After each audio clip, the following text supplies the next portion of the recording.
हरे कृष्णा। भगवद गीता अध्याय 2 श्लोक संख्या 72।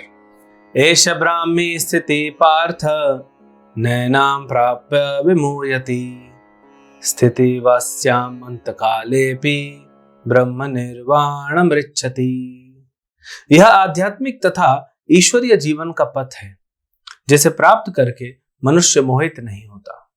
यदि कोई जीवन के अंतिम समय में भी इस तरह स्थित हो तो वह भगवत धाम को प्राप्त होता है।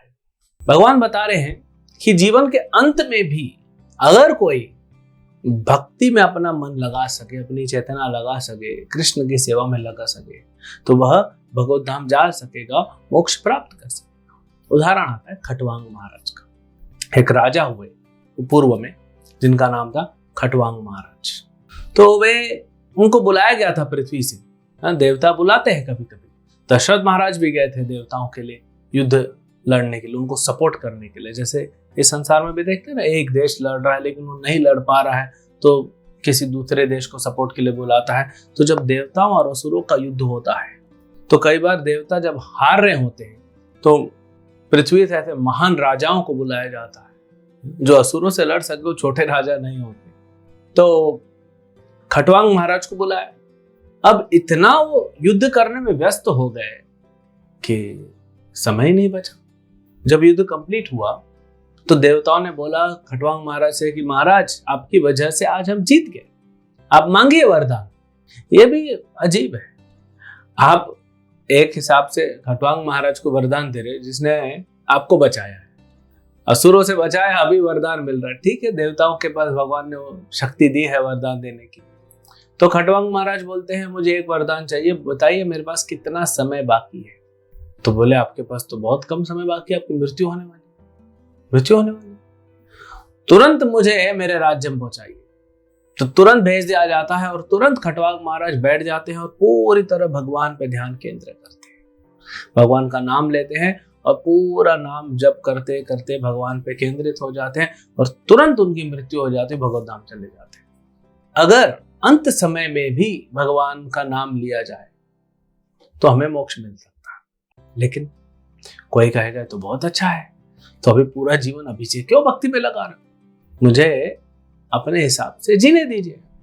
लेकिन हम जितना अधर्म में पड़ेंगे अभी, उतना ही अंत समय में भगवान का नाम स्मरण करना, भगवान का नाम जप करना, भगवान की कथाओं में अपने मन को लगाना संभव होगा। उसके लिए प्रैक्टिस चाहिए। हम ये नहीं कर सकते कि हम पूरा जीवन दे दें भौतिक संसार में अधर्म करते हुए और लास्ट में ये हमसे नहीं होगा।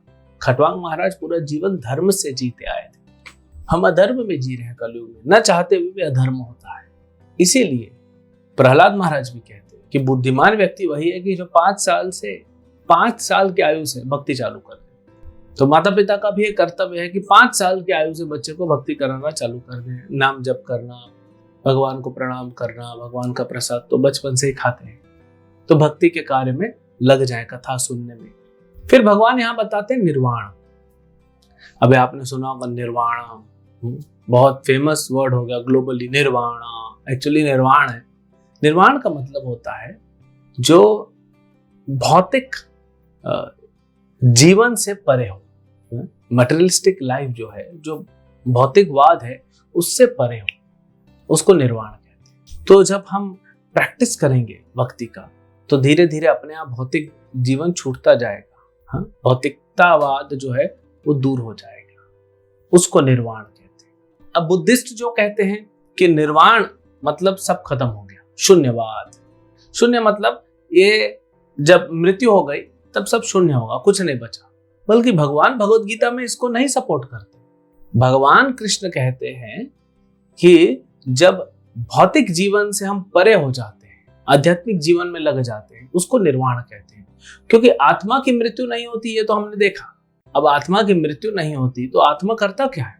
जब भौतिकता से हट जाता है, पूरी तरह आध्यात्मिक में लग जाता है, भगवत धाम चला जाता है, तो वह भगवान की सेवा में लग जाता है और उसको आनंद प्राप्त होता है। ये निर्वाण है।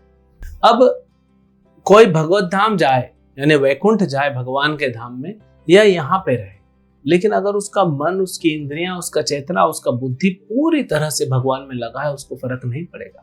भागवतम में शिव जी कहते हैं पार्वती से कि जो भक्त होते हैं शुद्ध, उनको फर्क नहीं पड़ता वो वैकुंठ में रहें या इस संसार में, स्वर्ग में रहे, नरक में रहे, पृथ्वी में रहे, उनको फर्क नहीं पड़ता, क्योंकि उनकी चेतना तो लगी हुई है। उनको फर्क क्या पड़ता। कोई भी देश का राष्ट्रपति हो, प्रधानमंत्री हो, जब वो दूसरे देश जाते हैं तो अपना हवाई जहाज होता है, अपनी कारें होती हैं, अपनी सिक्योरिटी होती है, हर चीज उनके हिसाब से होता है। ऐसा नहीं है कि किसी देश का प्रधानमंत्री, वो मान लीजिए हमारे देश में प्रधानमंत्री हैं, उनको दक्षिण भारत जाना है तो जरूरी नहीं कि दक्षिण भारत का खाना खाना पड़े, वो उनके डाइट के हिसाब से ही बनेगा। या पश्चिम जा रहे हैं, पूरब जा रहे हैं, वो अपने डाइट के हिसाब से, उनकी सिक्योरिटी वाली कारें उनके साथ रहेंगी, उनकी सिक्योरिटी उनके साथ रहेगी, वो सब उनके साथ रहता है, तो उनको फर्क नहीं पड़ता दुनिया के किस कोने में है। वैसे ही भक्त को फर्क नहीं पड़ता, क्योंकि उसकी चेतना हमेशा कृष्ण से लगी है, वो सर्वत्र कृष्ण को देख रहा है, वो सर्वत्र कृष्ण की सेवा में लगा हुआ है, तो उसको फर्क नहीं पड़ता कि वो भौतिक संसार में है या आध्यात्मिक संसार में है, स्वर्ग में है, ब्रह्मलोक में है, नरक में है या पृथ्वी लोक में है, वो हर जगह वो कृष्ण से कनेक्टेड है। वो पूरे संसार को कृष्णमय देखता है। जैसे अगर आपका बड़ा घर है, एक रूम हो, दूसरा रूम हो, किचन हो, सब आप ही का है, आप सब अपने से कनेक्टेड देखते हो कि आपका घर है। छोटा बच्चा होगा आपके घर में, वो हर चीज कनेक्टेड देखता है, ओह ये मेरे मम्मी पापा का घर है। तो वैसे ही भगवान के हम भक्त, भगवान के बच्चे जो है, वो देखते हैं कि हर चीज कृष्ण से कनेक्टेड है, तो उसको फर्क नहीं पड़ता है। इसको बोलते हैं निर्वाण। और जब ये स्थिति पहुंचेगी तब हम क्या प्राप्त करेंगे? शांति को प्राप्त करेंगे, जो भगवान यहाँ पे बता रहे हैं। तो उसको अभी से प्रैक्टिस करना पड़ेगा। जैसे स्टूडेंट्स के लिए एग्जाम भले 6 महीने बाद हो, लेकिन वो प्रैक्टिस करना पड़ता है। जैसे कोरोना का वैक्सीन आया, तो कितने महीने लग गए, साइंटिस्ट ढूंढ रहे हैं, प्रयास में लगे। यहाँ पे तो कृष्ण भक्ति में हमको ढूंढने की आवश्यकता नहीं। भगवान ने भगवत गीता में सब बता दिया कि ऐसा करो, ऐसा करो, ऐसा करो। और प्रामाणिक गुरु है, प्रामाणिक गुरु की शरण लो, प्रभुपाद की शरण लो, उनके अनुयायियों की शरण लो, और जो है भक्ति में आगे बढ़ते रहो। तब प्रैक्टिस हो जाएगा। जीवन के अंत में यम यम आपि स्मरं भावं त्यजन्ते अन्ते कलेवरं तम तम एवेति कौन्तेय सदा तद भाव भावितः। जैसा जीवन भर हम भाव रखेंगे, जीवन के अंत में वैसा भाव होगा, वैसे ही हमारा क्या होगा? अगला जन्म होगा। अगर भक्ति में भाव होगा तो अगला जन्म भगवान के घर में होगा, तब शांति मिलेगी, निर्वाण मिलेगा। यही चीज भगवान बता रहे हैं।